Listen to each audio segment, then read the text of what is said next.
ሰላም አባትህ ጥፍት ይበል፣ ሰላም ይጥፋ። ሰላም የኛ ቤተሰብ፣ ያንተ ቤተሰብ። አረ ገደል ግባ። ምን አይነት ጉማሬ ፊት ነው? እኔ በዚህ በሰው እየተቃጠየ ልሞት ነው።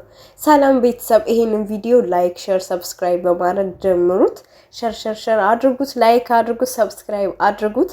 እንደኔ በዚህ ሰው የምትናደዱ ሰዎች ካላችሁ ነው እንርገጠው ማለት ነው። ረገጣ ያስፈልገዋል ይሄ ሰውዬ። እኔ ከሁሉ ደግሞ እያቃጠለችኝ ያለችው በዚህ የምትባል ሴትዮ ነች። አንዴ ሩታ ጋ፣ አንዴ ሄርሜላ ጋ፣ አንዴ ፍቅር ጋ፣ ደግሞ ፍቅር ጋ መጣች እንዴ! ዝም ብላ በቃ በየተጠራችበት የምትሄድ ማለት ነው። አስመሳይ።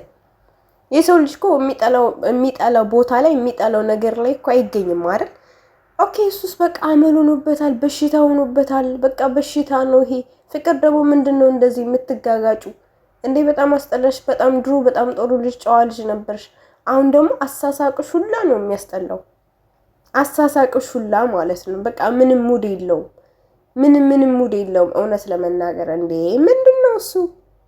ምንድነው ይሄ? የፈረስ ጭራ አንድ ማአት ስንት ኪሎ ነው? ፀጉርሽ ላይ ደግሞ አናትሽ ላይ ራስሽ ላይ እየተሸከምሽው። እኔ ፈራሁልሽ፣ አዙሮ እንዳይጥልሽ ማለት ነው። አዙሮ እንዳይጥልሽ ፈራሁልሽ። እንዴ ጭራሽ ደግሞ ቅባትም እየሰራችሁ ነው።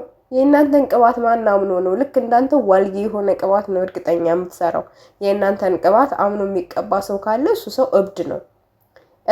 ሩታዬ ለማንኛውም ጠፍታለች። ዛሬ በአዲስ ቪዲዮ ትመጣለች።